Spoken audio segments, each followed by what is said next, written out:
friends, and welcome to the Pursuing Connection podcast. My name is Jenny, and I invite you to join me on the journey of pursuing connection. Today, we are discussing connection through storytelling. Once upon a time, a little girl sat alone on a school bus, listening to all the chatter around her. The other children, seemingly unaware of her presence, blabbered on about which boy was cute, or cool clothes, or their favorite candy. Comment after comment made her aware that she felt as if she were in this invisible bubble where all of the outside sounds were becoming muted and jumbled together, their distance growing ever greater as her mind faded to a memory far away. A warm sunny day, playing by the pool with her sister, the sound of the breeze as it blows through the coconut trees, and the waves as they tickle the shoreline. An unfamiliar Jeep pulling up beside her house. Several men in uniforms getting out to walk inside. After a few minutes, she decides to go check things out. After all, she is a curious 10-year-old. She scampers through the sliding glass door of the colonial-style home, smelling like sunshine and sea breezes, with an inquisitive grin on her lips. As her eyes adjust to the indoor lighting, they land on a silhouette she's never seen before. A woman, bent over the counter, shoulders shaking, and softly crying. After what seems like an eternity, she focuses in and realizes it's her mother.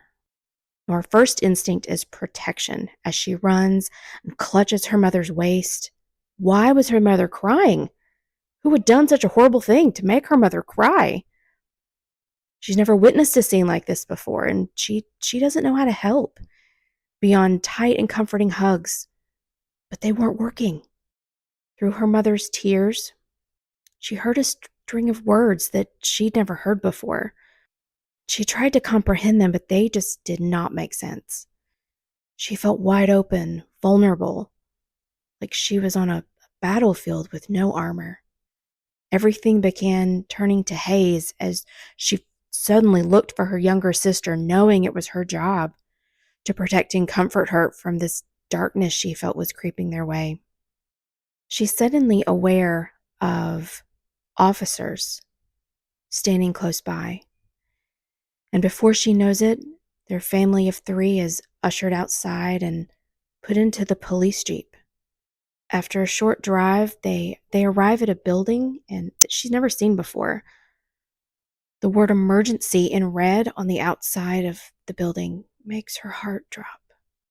They go inside and walk down a long corridor until they reach a door at the very end.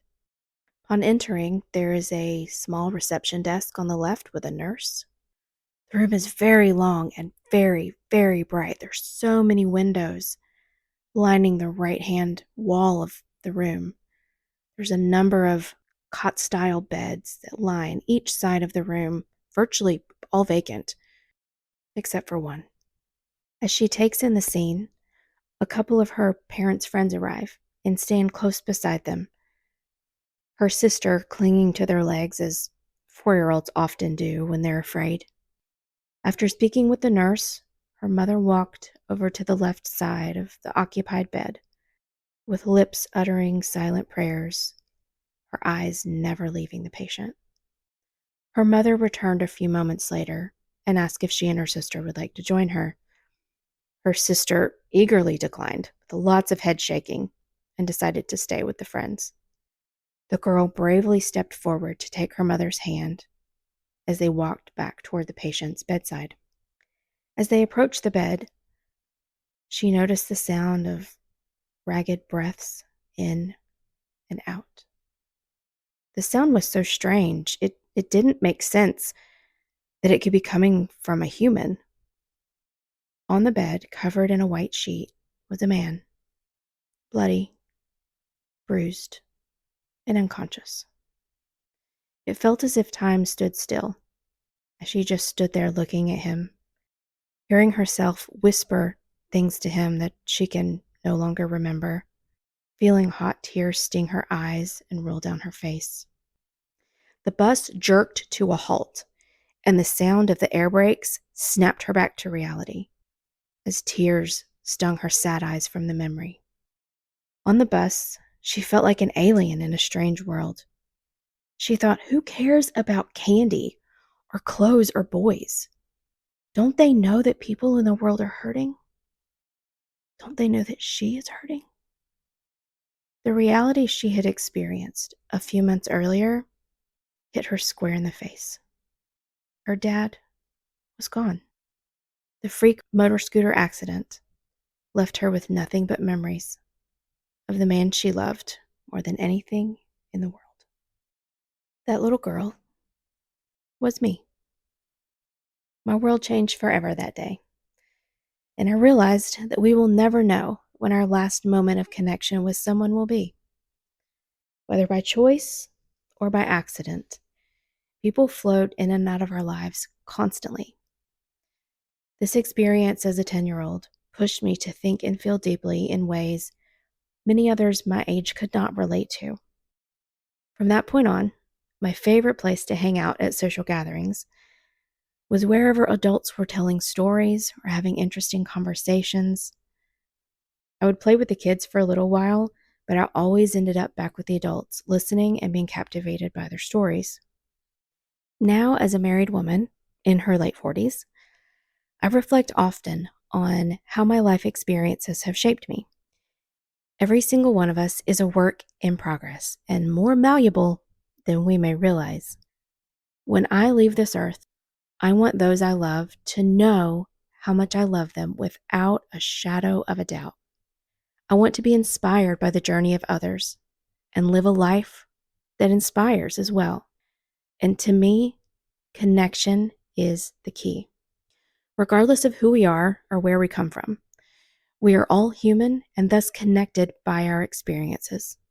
We all feel joy, pain, love, fear, anger, hope, and sadness. These common elements connect us in ways we don't often realize. And my goal is to become more aware of them and actively pursue these connections as often as possible. I'm grateful for so many moments of influence in my life, whether from a conversation, a book or podcast, or a place or experience. I am always on the lookout for a point of connection. Speaking of being grateful, I'm inspired to add a thankful thought for the day. Today, I'm thankful for a yummy cup of coffee and for my husband who made it possible. I'm typically a green tea drinker, but in the winter, I definitely enjoy coffee more often. And to be quite honest, my coffee drinking is mostly about the creamer, which we ran out over the weekend. My husband stopped by multiple stores yesterday to restock all of my favorite flavors, and this morning I got to indulge in a deliciously sweet and creamy cup of coffee just the way I like it.